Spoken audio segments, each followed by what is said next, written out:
विधानसभा निवडणुकीनंतर भाजपाकडून आता मिशन मनपा राबवलं जाणार अशी माहिती मिळते। भाजपाकडून महानगरपालिकेच्या निवडणुकीच्या दृष्टीने संघटना बांधणीला आता सुरुवात झालेली आहे। कमी मतं मिळालेल्या बूथचा आढावा घेऊन नवीन सदस्य नोंदणीवर भर दिला जाईल आणि नवीन सदस्य नोंदणीच्या माध्यमातून 5 लाख नवीन सदस्य नोंदणीचं टार्गेट आता हे भाजपा समोर असणार आहे। महत्त्वाची अपडेट आपण सध्या ही पाहू शकतोय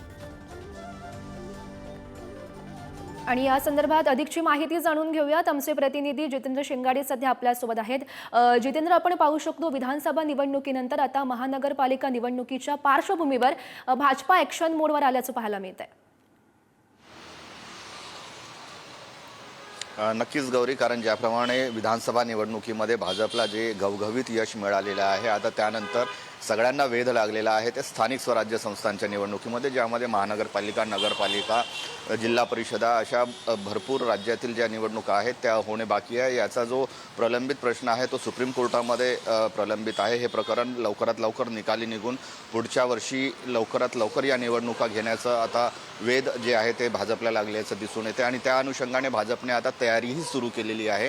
विधानसभा निवडणुकीमध्ये ज्या बूथवर कमी मतदान मिळालेलं होतं त्या बूथवर अधिक लक्ष केंद्र करण्याच्या सूचना देण्यात आलेल्या आहेत। त्याचबरोबर बूथची जी वर्गवारी करण्यात आलेली आहे, A+, B, C, D, म्हणजे ज्या बूथवर 70% अधिक मतं मिळाली तो A+, त्यानंतर 50 ते 70% बूथ मिळालेले जे मतं आहेत त्यावर A अशी वर्गवारी करण्यात आलेली आहे। त्याचबरोबर नवीन सदस्य नोंदणीची देखील प्रक्रिया जी आहे ते आता राबवली जाणार आहे, ते अभियान हाती घेतलं जाणार आहे। एकूणच पाहता ज्या संपूर्ण निवडणुका यश मिळालेलं आहे या विधानसभा निवडणुकीत भाजपला, त्यानंतर भाजपमध्ये जो जोश आहे तो कायम ठेवायचा आहे आणि त्यानंतरच जे आहे ते विधानसभा निवडणुकीच्या निकालानंतर स्थानिक स्वराज्य संस्था ज्यामध्ये महानगरपालिका, नगरपालिका येतात यांच्या निवडणुका लवकरात लवकर घेऊन त्यात कसं यश संपादन करता येईल यासाठी आता भाजप ॲक्शन मोडवर आल्याचं पाहायला मिळत आहे। धन्यवाद दिलेल्या सविस्तर माहितीसाठी।